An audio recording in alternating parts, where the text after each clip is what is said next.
কত পুলিশ এসেছিল? 7,000 পুলিশ।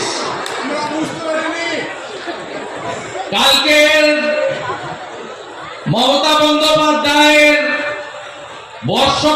বর্ষ শেষের উৎসবে খরচ কত? 3 কোটি টাকা। কার টাকা?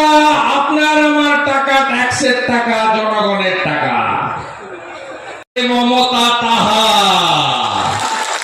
বুঝছে তো মাথায়? আকাশরানী এসেছিল, কোন সন্দেশখালীর দ্বীপের লোক যায়নি, যায়নি কেউ। 12,000 বেনিফিশিয়ারি কন্যাশ্রী পাবেন, না গেলে নাম কাটা হবে।